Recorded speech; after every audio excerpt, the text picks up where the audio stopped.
What's happening, everybody? Today on Cannabis Legalization News, we have some federal news. House lawmakers have introduced the HOPE Act. It's been reintroduced. It's bipartisan. It helps with expungements. New York's first delivery only cannabis dispensary opened in Albany. There's some confusion over weed policies that might be blunting recruits for our intelligence agencies in the country. New Jersey cops have sued over off-duty cannabis usage. Massachusetts Cannabis Company has said that 420 is a paid holiday for its staff. And feds have a Michigan man who has pled guilty to cannabis-related bribes. And then there's also why people and worms get munchies after using cannabis. Let's get into it this week.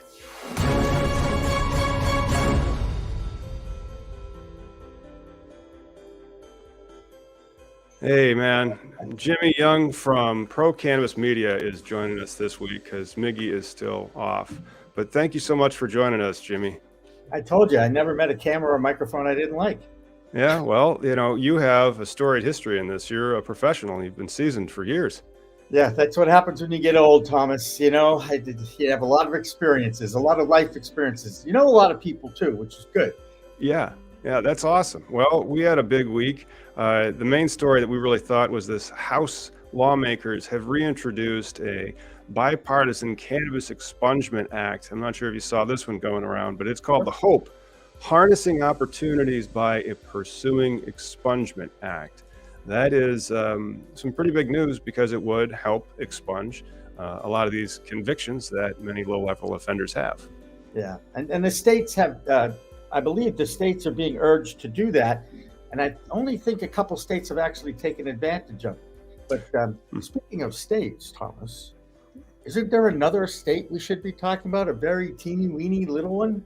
There is. There's a teeny little state that did something. Well, it did something earlier, and this is the state of Delaware. Delaware has a very interesting legalization story. Jimmy, why don't you explain how Delaware got to where it is and where is it? Well, if at first you don't succeed, you try again. This is actually the second bill that the governor has had on his desk. The first one he decided to veto because he was the governor. And even though the House and the Senate in Delaware had already approved the bill, there were a few things he didn't like. So he decided to put his little personal touch on it and send it back. And now it's back on his desk with those little personal touches. And he still didn't sign it. We're talking about, I believe the guy's name is Governor John Carney. Is his name. And the good news now, though, because he did not sign it and he's had plenty of time to do it, it becomes law, which means Delaware is state number 22 adult use legal. And that's actually an amazing accomplishment. Thomas, if you remember, like even 5 years ago, you had 10. Now you're up to 22, Yeah, 22 states now that Delaware's there. And I don't think 2023 is over yet. It wouldn't surprise me if there's going to be a few more that sneak in. They'll have to do it legislatively. Minnesota has its bill moving. And so it'll be interesting to see if that gets passed this year. I hope it does. But the Delaware model where it was passed last year and then it was passed this year with veto-proof majorities. Mm-hmm. And then he doesn't sign it. And so but this is where, okay, great. Stoked that they're the 22nd state, big thumbs up everybody. If you're checking out this on YouTube and tag somebody from Delaware, that'll be difficult because there's only like 1 million people there, but veto proof majorities, and he didn't sign it. And so if you have a bad administration or an administration that doesn't really want to get on board, it can be legal and you can sandbag the legality for years. It's, politics and lawyers, not my two. I have a lot of respect for both. Don't get me wrong, Thomas, because I know you're a practicing attorney. I'm not a practicing politician, though. No. And neither would I be, because of all those skeletons in the closet. Boy, I better close my closet. No, I'm only kidding. Seriously, let's go back to Delaware. This is what bothers me about politics, men in particular, to be honest, because he needed to put his own little personal, nudge back to the House and the Senate in Delaware in order for him to feel good about not signing it again and letting it become law. I just it reeks of ego more than anything else, and I'm not going to let it get in the way of any kind of a celebration, because I do think it's time for them. They have the House and the Senate. That's how states are supposed to work, right? When they have super majorities too. I mean, like veto-proof majority, like, no, we're legalizing it. We are legalizing it. And we have the news out of WHYY, so that is the Y, I'm assuming, their public radio station over in Delaware, because they call him the governor. And he said in a statement that the debate has gone on for far too long. Even though he still opposes legalization, he won't stop it anymore. Oh, isn't that nice of him? I hope they vote him. He's not running for re-election, I'm pretty sure. Really? Yeah, I remember reading that. And so he's like, just saying, the voters who put me here. It's really a sad thing that happens. Yeah, and the administration. So we'll be reporting on Delaware like on a weekly basis, and so hopefully you guys tune back into more cannabis legalization news in the future. And we do these types of things because sometimes an administration stands in the way of the will of the people, even the super veto-proof majority of their legislatures. So like when they legalized up north in like North Dakota, the Governor Nome up there just stopped it and then like sued and got their ultra-conservative Supreme Court to agree with her. Here, he didn't do anything. And now what if he has like deadlines? And so he'll just appoint one person to be in the agency and it'll never get done because there's so much to do. And one person, it would take years for them to do that work. Thomas, can I ask you a question? I'm going to turn it around on you a little bit. How upsetting is it for you that our Supreme Court and our federal courts have become politicized? Is that the word? Oh, that's supposed to be a check and a balance, right? That judicial arm supposed to be the most balanced arm. It's the least political of all the arms. And they still are the least political, but they're very political. Right now it's become too political, I think. If it's the least political, can they get back to that spot again? I don't know. Maybe, but they still are fairly non-political because they have a lifetime appointment.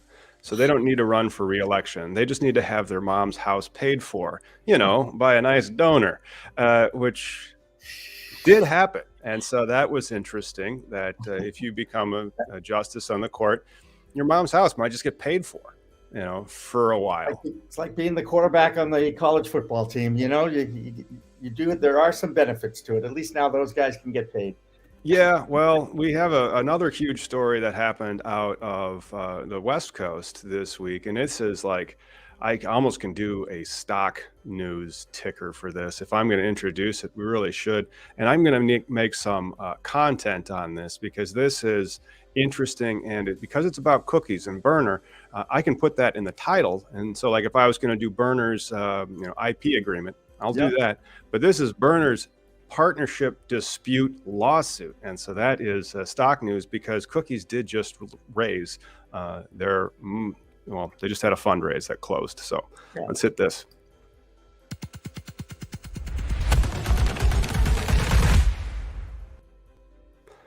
Cookies CEO Berner has responded to a recent lawsuit filed against his company. He's the CEO, of course, of Cookies, and then the incorporation of Cookies, its parent company, which is not just called Cookies. But they were sued by some of their other shareholders. So this lawsuit is in California, and it alleges that Cookies used their resources to promote their own interests, causing their cost to more than double. And they also demanded some kickbacks or other personal benefits in order to do business with Cookies.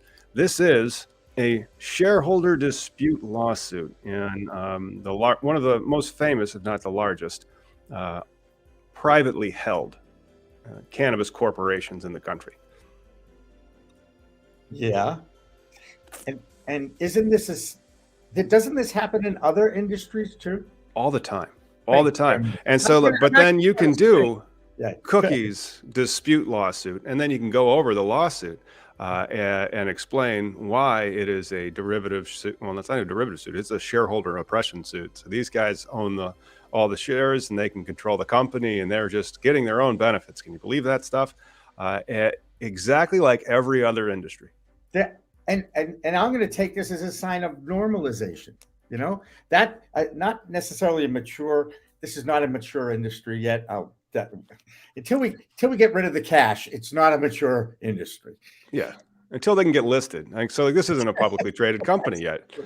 But Right. Berner calls them extremely false, harmful, damaging claims.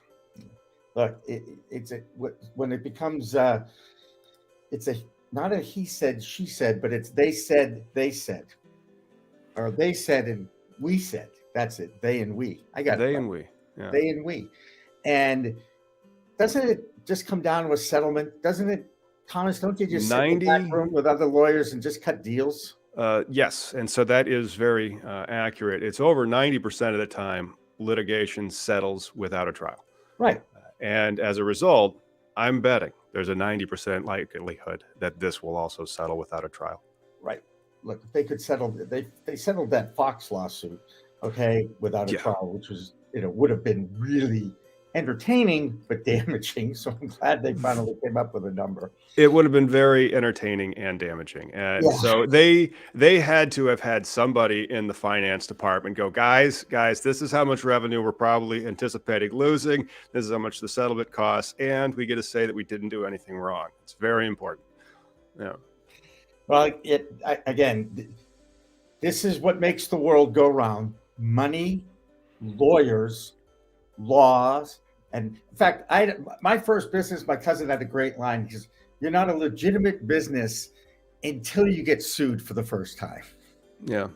Yeah, you will get sued because that's how the rules of money work. When there is money, sometimes somebody would just rather sue to take it than pay it. And in American business, that does happen. And it just happened to Burners and Cookies, and that'll probably get settled. But it'll be interesting because like I got the complaint and I got it from somebody on Instagram. Shout out to the Blacklist. They're the shit. And so now I have it. And I'm going to read it. And I could have one of these where I've read it and I'm make some notes on it and just go over it for 15 minutes. And then you SEO the hell out of that video, match it to a website, and then people will find you when they need, cannabis legal services. That's why you called Thomas Howard. That's one of the reasons why you call me. I prefer if it has to do with the capital raise and there's a financial model and real cash on the line. What's the scuttlebutt you're hearing? Because it's doom and gloom. Benziga, it rained on Benziga for 3 days in Miami, and people were complaining about it, and nobody has access to capital, and right. We can both agree that it's certainly slowed down. And if you look, I think it went from 22. It's a 22 to 3 million billion, whichever one it is, investment in the capital gains that have from year to year now. Oh, it's in the millions to get operational. Yeah. And then it depends on what your operating costs are going forward from there and how many more people are opening up shop right next door. Yeah.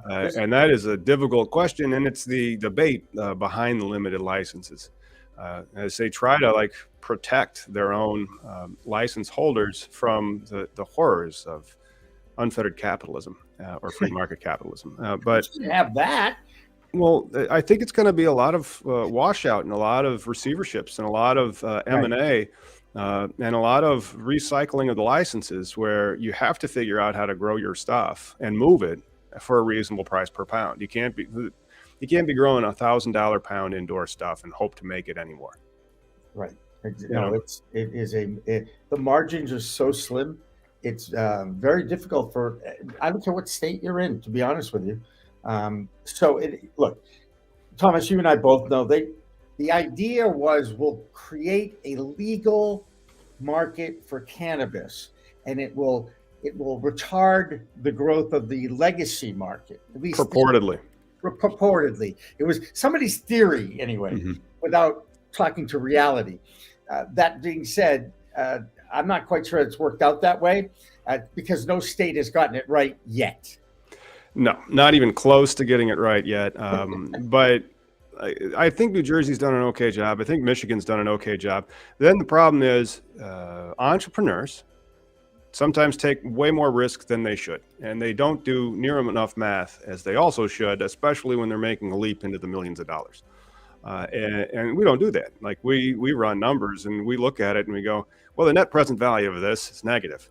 Sure, you want to get in on this? And it's one of the nice things that we have, because we have a CFO that's really good at financials. And a lot of teams, I believe, are lacking that person that can actually do the numbers and tell them why they shouldn't be investing their capital on this, or they should be investing their capital on that, even down to like how they are using their lights and their grow medium, or where they're putting their dispensaries. But, the regulatory compliance aspect of it can make it very difficult to turn a profit. 100%. And that's why I don't think it's not a rush to green anymore, is it? No, it's not a green rush. Now it's like it's a green gamble. It's a green gamble. That's right. Yeah. Well, at least, yeah, there you go. But every new business, every new industry has its risks and rewards. And while granted, not many are just a cash-based, federally illegal business, once again, making the cannabis space extremely unique. However, these are growing pains, and the more people like us, Thomas, that get out there and just share our opinions and explain it to people and talk to people, and don't be afraid to talk to people about the word and the plant that is cannabis. Aaron Smith said that. The NCIA executive director, in an interview, he really wants people who are truly pro-cannabis to teach pro-cannabis to people that need to be enlightened. It's like it's almost like a rallying cry. Oh, they really need it. Cannabis is still underconsumed in this country. However, it takes time for that to happen, and it takes federal legalization. Until it's federally legalized, you're not going to get the same type of respect that you would if it was a legitimate thing. And we were watching some stuff about the opioid epidemic and how they used the Controlled Substances Act, and changed how the DEA works to allow it to get out of hand. And now, can you imagine if the cannabis industry had that? I mean, if they had the ability to manipulate the Controlled Substances Act to change it for their own benefit, that would be fantastic. But somewhere this federal regulation is going to happen for this plant, and that's going to add another layer of complexity, which, again, is something that you should consider when it is 20 past the hour, as it is right now. And so it is 4:20 somewhere, especially on the East Coast. We'll be back in 11 seconds.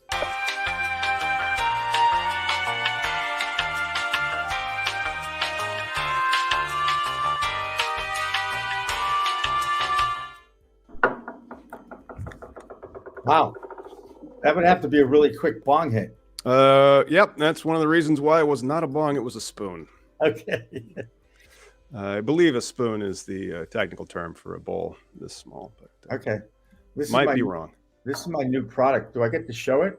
You can. You're in a legal state, and the people that watch are, by and large, of age, because we're not for kids. I think you can read that. There you go. So this is a Yellow Labs, betterwaystothc.com. A guy named Ander Wensberg's product out of Rhode Island. I consider Ander a friend. And this is 3 milligrams under your tongue, and it has quick impact. It's the closest thing to going outside, smoking a joint with a couple of guys or gals and coming back inside. That's awesome. Closest thing I've found. And I've been looking for this as a medical patient for 10 years. Yeah. And then the problem is there's no, you can't, like, we don't have that. I haven't seen those in our dispensaries. This is new to market. Okay. Yep. Which the interstate system, it's intra. And so like that was made in Massachusetts. It's staying in Massachusetts. It's being sold in Massachusetts. I believe it was made. Well, the one I got was Massachusetts. It was originated in Rhode Island. And then Berkshire Roots had an exclusive deal with them. And that's the only place. IP licensing. That's going to be what that is, because then you have to get that into other states, and it's very difficult to do because it depends on what it is, how they make it. And then is that some new procedure they need to teach in SOPs to somebody who has a license, which they probably can't get in another state? It's a recipe, right? It's a shared recipe with the ingredients, and they put it together in another state, but they replicate it. It's kind of like cloning plants, but no flower can go across lines. These recipes can. And isn't that kind of hypocritical, Thomas, that we have interstate commerce with concentrates and edibles and tinctures and all that stuff, not flour, but all those others that can be replicated state to state? It's happening. You're seeing a lot more companies from the West Coast coming out to the East Coast now. All the time, I'm getting calls and talking to people. Well, until the operators in California are ballsy enough to like take the weed they can't sell, test it so it's like 0.2% Delta 9 THC, label it USDA hemp, and ship it to New York, I don't think we're legal enough. But that's one of the things that whenever I get a canister, and I have one over there, it's just way out of shot, so I can't go grab it.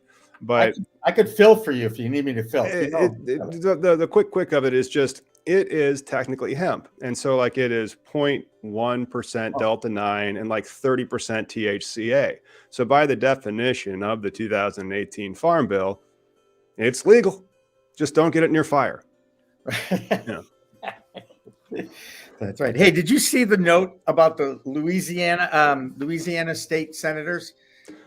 No, I didn't see the Louisiana state senators. I saw something out of New York that I thought was going to roil the licensing market there. No. I want to get to legislatures from Louisiana. 2 Louisiana senators state they were misled when they approved hemp legislation. They unknowingly legalized hemp products. These 2 senators, they were all upset about it. Yeah.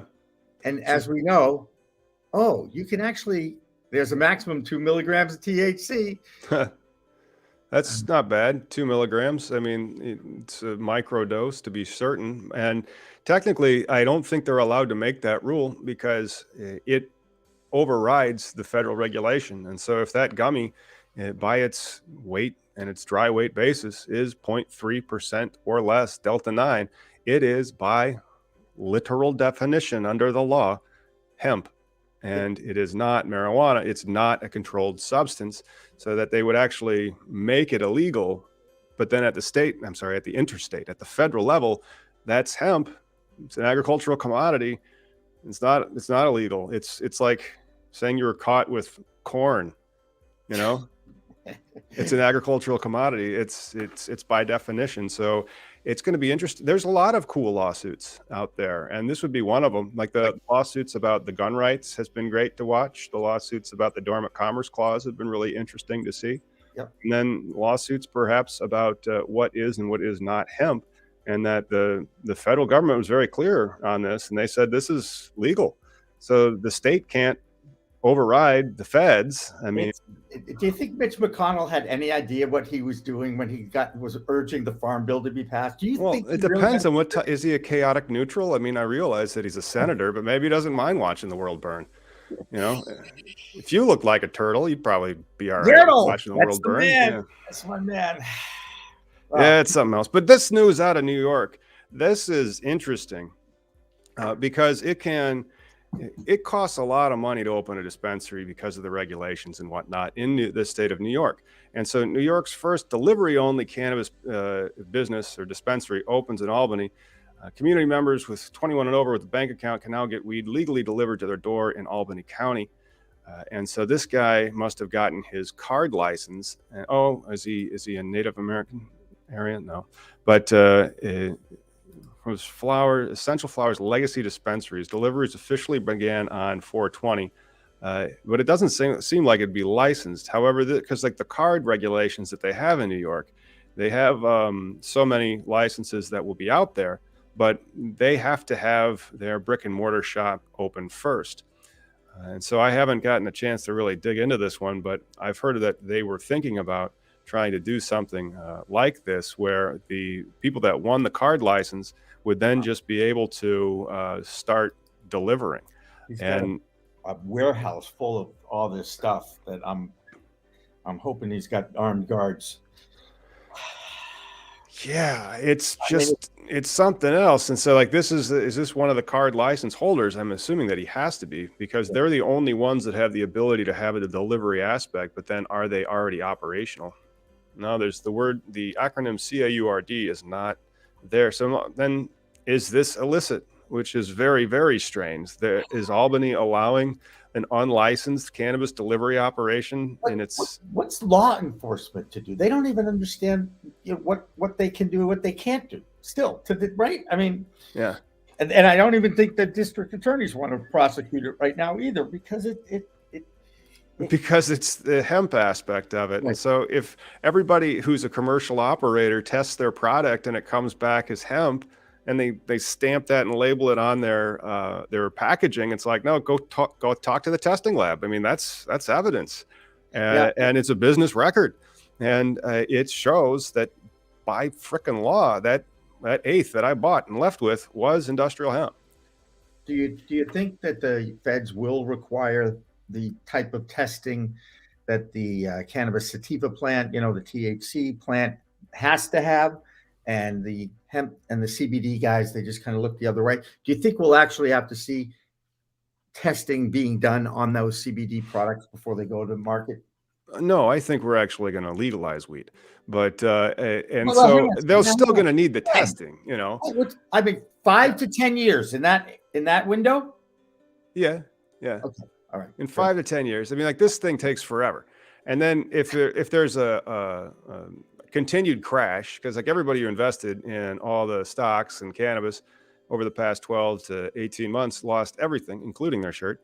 And now you're asking people to invest more money to get these farms open and going. And then the price, it's not like anything else where the price of something goes up. Here, as you get more established, the prices go down, which is interesting. That how do you protect your margin then? How can you move your product? And it becomes a very tricky thing. It's not just what's my yield. Okay, great. That's going to be my cash flow. It's what's my yield. Okay, how much have I sold versus how much is in inventory? Right.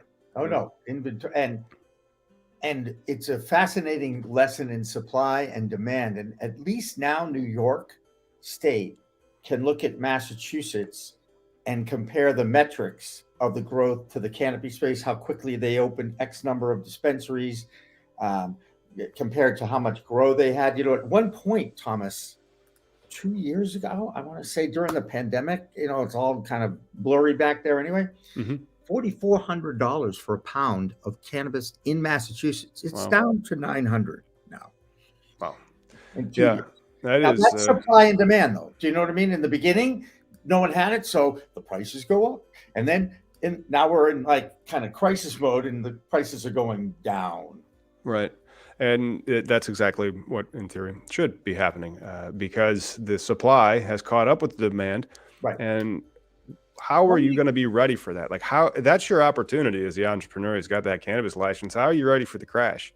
And what's your plan on that?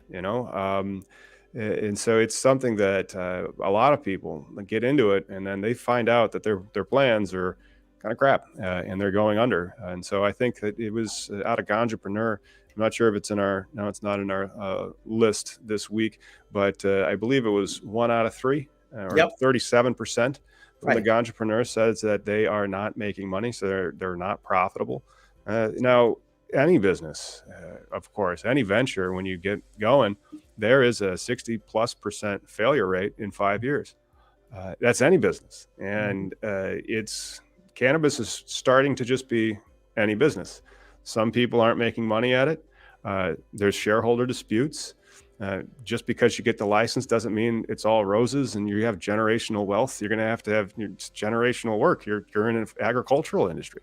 And Thomas, a lot of people that are farmers, growers, researchers, scientists. I mean, right across, the people that are in it are so passionate about the medicine, about their creating a market and a product that people are using to increase their health. It's a wellness product now, and we're in the middle of the biggest clinical trial in medical history.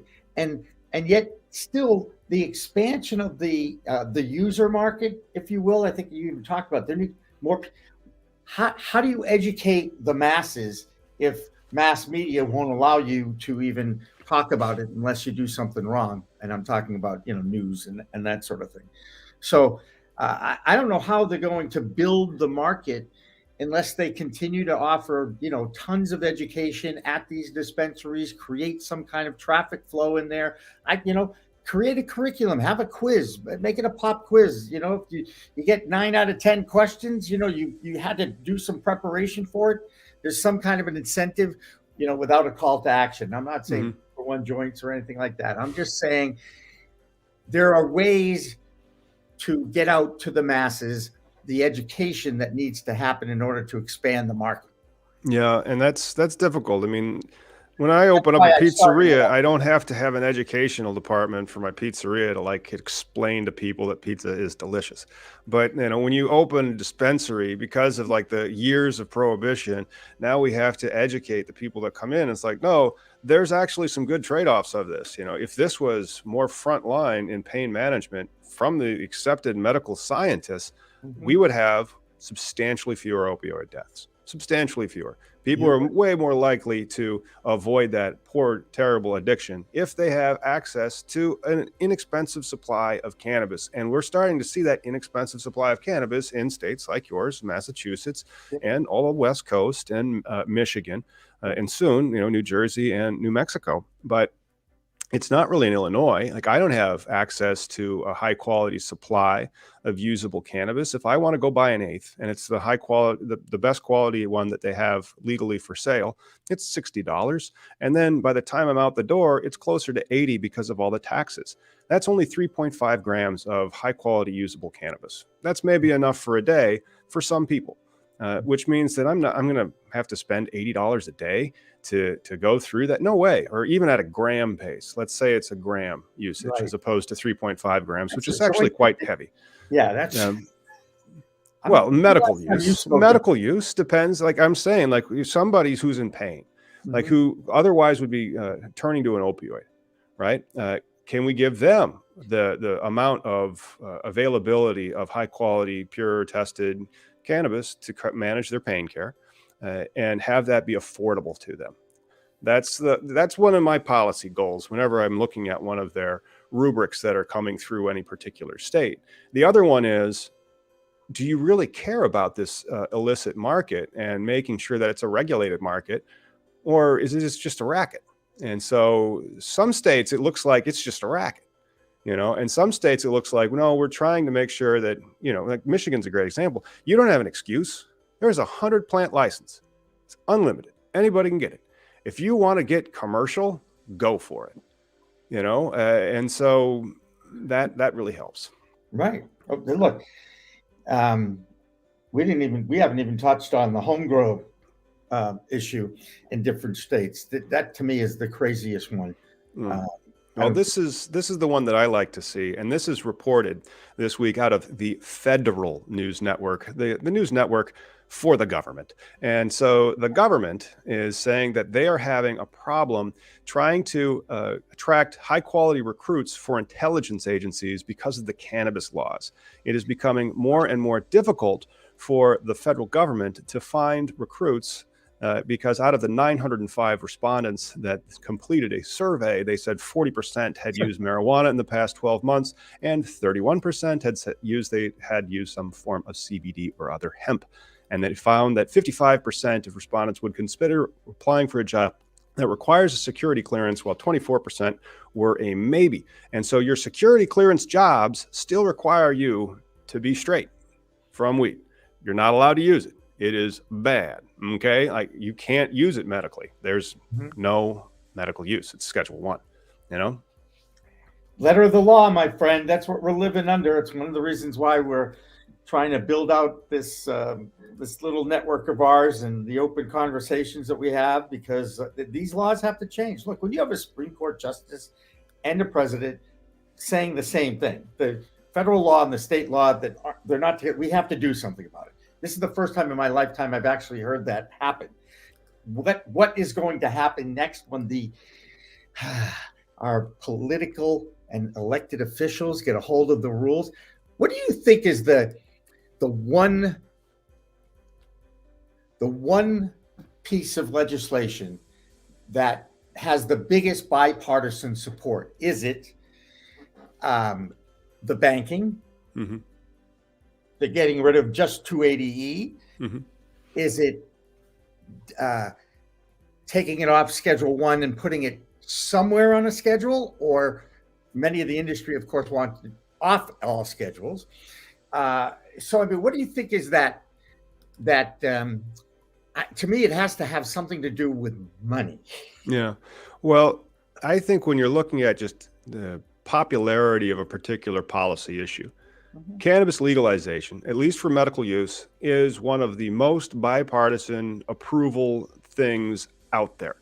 For a recreational use, it's still more than 2/3. Now that's getting into like when you get 2 out of 3 Americans to agree on anything, we're getting into like, protecting Medicare and stuff. Like, that's something they all believe in. They aren't going to say anything against that. And you can't, they aren't coming for Medicare. They're going to make sure that gets paid. And then they're going to say, vote for me, because they know that senior citizens vote and that are on Medicare or Medicaid. But the fact that the second most popular one, like legalizing it, which seems like it is very popular. There will be a new Gallup poll released later this year. I know it. And it's probably going to smash the records from the previous Gallup poll, which smashed the records from the one before that, where it's about like 70% now that they want it. What other issue in the country has a 70% approval, or like unanimous, or like unanimity, in the sense that we are all on the same side here? We're bipartisan, reds, blues, Republicans, Democrats, who cares? Americans want this.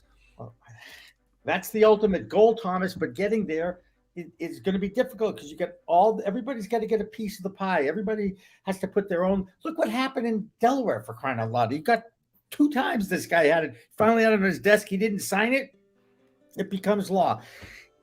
It is, there's a lot of different ways to make it work.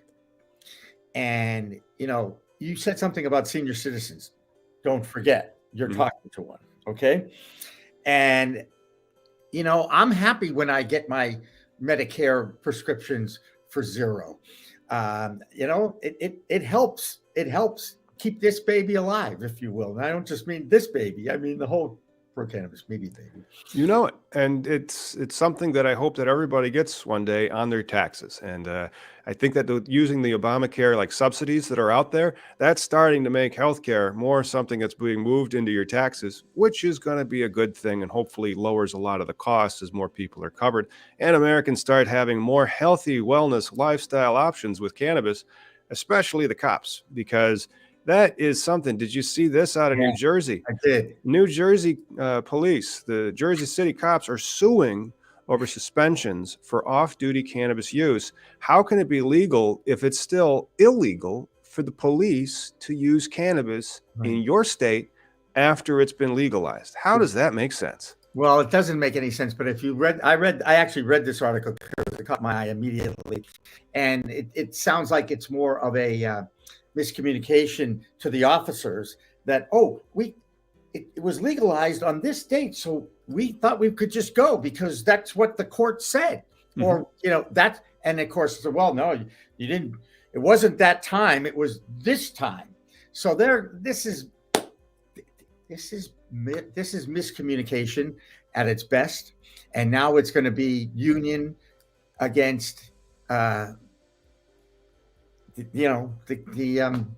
police association. So look. Not the police associations. Yeah, I know. Everything is going to come down to, this, leverage, negotiation, and trying to find that middle ground, Yeah, it usually comes down to that. And it's 2/3 past the hour. With that, let's go ahead and look at some weed and try to guess which strain it is as we play Name That Strain. Huh.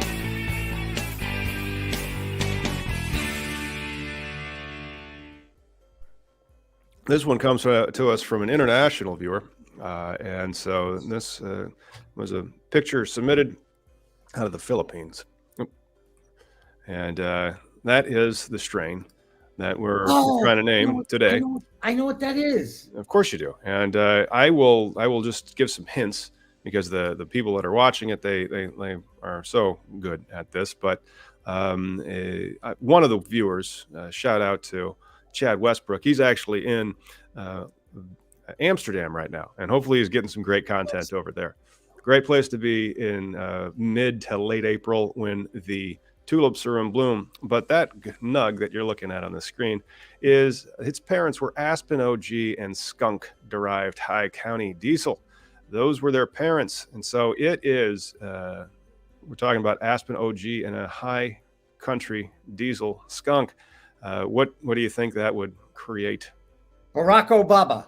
Barack Obama? No, this is a very fuely. So it would have a lot of gas on it if you were going to smell that. And that was Victoria Deschamps got it. She has jet fuel. That is correct. That is some jet fuel. And if you guys want to buy some jet fuel, hemp seeds, you might be able to find some. Let me go to the comments and I'll just kind of drop it. There's our bit.ly link to where you can see some. Yeah, I told you, Thomas, I'm going to make this public. I am so impressed that you direct this show, stream this show, interact with your audience, host the show, keep an eye on the clock. I mean, I don't know if people understand how difficult that is. I don't know. It's one of those things where I just didn't have any other options. Okay, right, because you had to do it, right? Right. You had to learn how to do it. I get it. Wait, I love it framed just like that. That's a good frame. Yeah, it's not bad. It's the iPhones are very smart now, and they'll get smarter in the future. Well, we're very sure of it. And so that was jet fuel. Way to go on that. I couldn't believe that somebody got a whole list. By the way, Thomas, I have a whole list of cannabis strains, funny cannabis strains. So it doesn't matter, but you can put up whatever you want, and I'll come up with something. Yeah. All right. Cool. We do have some financial news that came out last week, but before that, let's talk about the best news that I saw, and it was 420 last week, and hopefully you guys all had a great 420 and had some wonderful experiences. Maybe we should start treating 420 more like Martin Luther King Day. So you're supposed to go do some service because it's not legal enough. We should do some activism before 420 on 420. And a lot of people do. There was a legislative week last week for Illinois NORML and the other license holders in the state. They went down on April 18th. So they did do a 420 event before 420. But this one was great. Massachusetts company makes 420 a paid holiday. I know this. I went into Temescal Roots last week and said, hey, enjoy your day off. Yes, and that's something that I like as well. Temescal wellness. Did I say Temescal Roots? Temescal, yeah, wellness. Temescal roots. There's a lot of roots. There's a lot of wellness. There's a lot of the word green sometimes. They were actually one of the earlier medical dispensaries. They went medical and then went adult.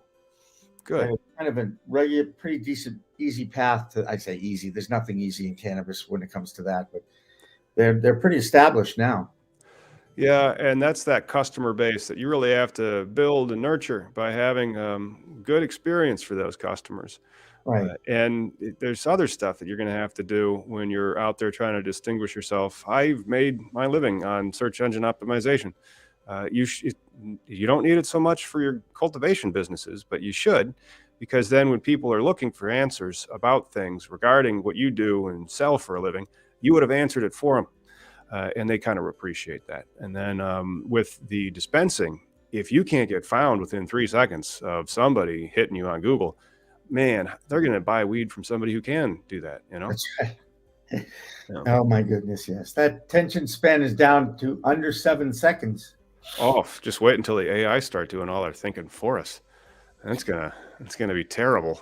But it won't be that bad because it's already pretty bad. According to the Green Market Report, most cannabis companies underperformed last year and require funding to survive. Welcome to 2023. This is out of April 19th from John Schroyer on the greenmarketreport.com. John does a good job, and I love the Green Market Report. Deborah Borchardt is someone I consider to be a friend in the media business. Yep, and he's got the business about what's going to be happening. And this is his study that they did, and this is an Ernst & Young Global Limited study. Shout out to Ernst & Young. They found, pardon? No relation. No relation. Yeah, it's finance. Anyway, 58% of companies fell short from their financial performance expectations of their boards of directors. 57% of companies said they need more funding in the next 12 months to survive. More than 13% used layoffs to reduce costs in 2022, and 55% are expecting a good number of their competitors to exit the cannabis industry in 2023. Welcome to the industry, everybody. You're fired. Yeah. Yeah. And hurry up and wait. Cannabis Standard Time. 1 step forward, 2 steps backward. I don't know what's going to happen. I don't know what's going to happen. Thomas, my vision is just to find people like yourself that are documenting the end of cannabis prohibition, the battle, people out there that are talking about it and interviewing. There's so many different people you can interview, the advocates, the politicians, the growers, the business people, the investors. There's so many different parts to this industry, and everybody has a good story to tell. And, I just don't know. I wish my insight was better, but because we're in uncharted territory every day, right? I mean, we're part of history. You can't predict what's going to happen tomorrow. A dear friend of mine was the CEO of a dispensary in Massachusetts. Everything was going along just swimmingly, and he showed up one day and they said, "Thank you very much. There's the door." No warning.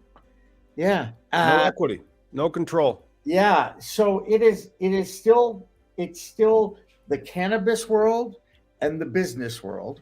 And that business world are making the investor world, those who want that ROI tomorrow, 20-fold, 100-fold, whatever. This is what they believe in, but they don't understand how screwed up our system is right now. Let's just say, hey, are we going to see more of this weed porn thing? No, we just do the one name that strain. Just one nugget, just one, because we're trying to fly slightly under the radar, but we still can't. And so the problem, one of the reasons why the channels don't grow as fast as they would if we were talking about bubblegum and stickers, has to do with suggested videos.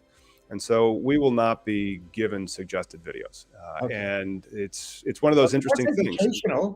It was educational. I understand, but they just won't suggest it. And so the algorithm that could otherwise be making us larger. I understand. So that you get the selected onto that. And so we'll look at our data, and it is 99% not suggested videos and less than 1% suggested. That doesn't mean that the people that are out there don't enjoy cannabis or cannabis legalization. It does mean good luck finding it. And so typically people find us through SEO. And from there, you grow slowly. Absolutely. And if you actually have a news show like we did in January that got 39,000 views. That helps. Right. And we picked up something like 600 subscribers in a 48-hour period. And then YouTube saw it. Yeah. And flatlined it, I bet.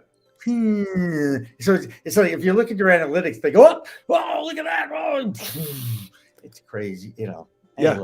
And then, but then it's now then we had what if that mifepristone drug was found if the Supreme Court would have done the opposite and said, screw it, it's gone, and that becomes a crime. And there's female activists that are trying to get the message out about where women can get access to healthcare.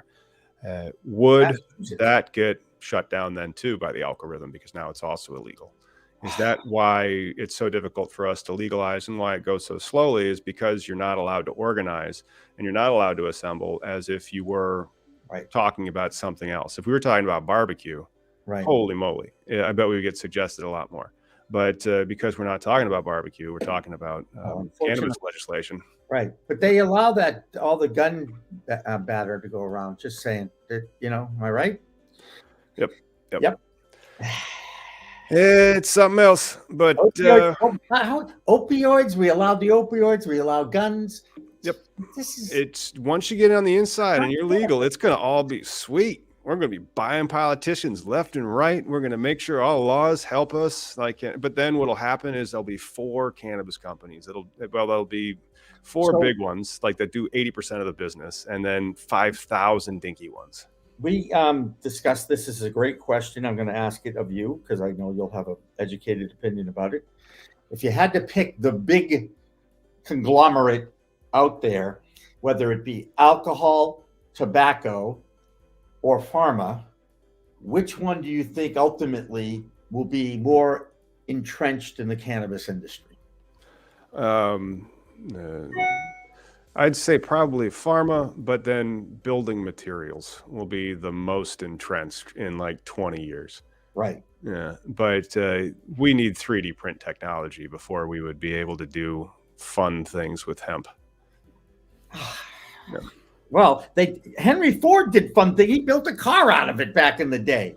I'm not saying that we couldn't, but then like you would need to use the monies to fund research, and research is very expensive to do, and so it can be difficult. We're in the middle of a clinical trial right now. There's 22 states where it's going to be legal to use.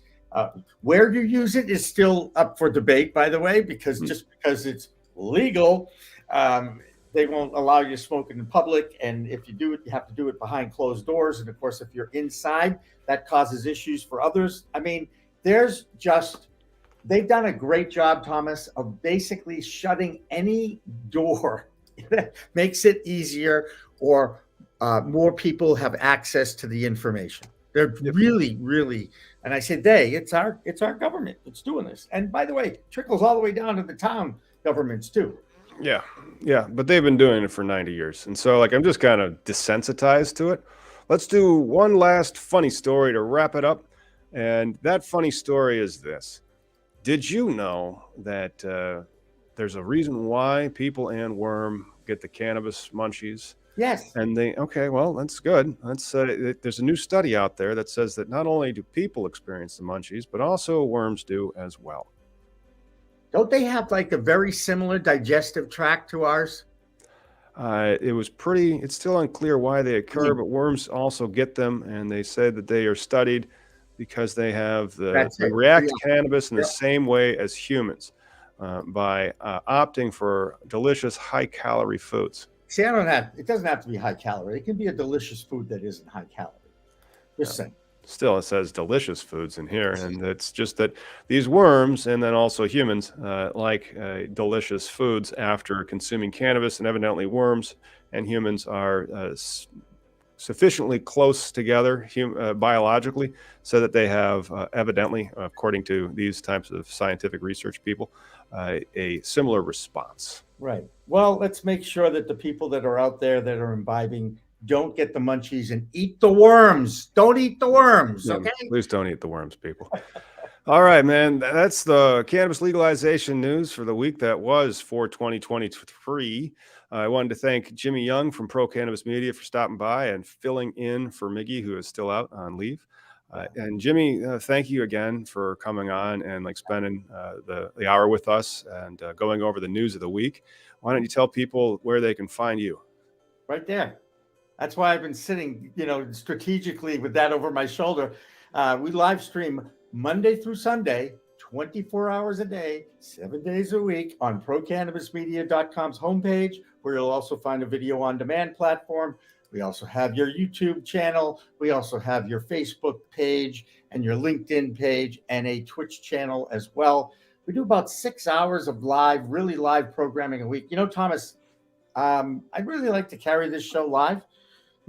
So yeah. I'm gonna bring this up at the next board meeting, and see if we can make this happen, because I think you do a great job, and I am so impressed with your directing ability and the lower thirds and the crawls.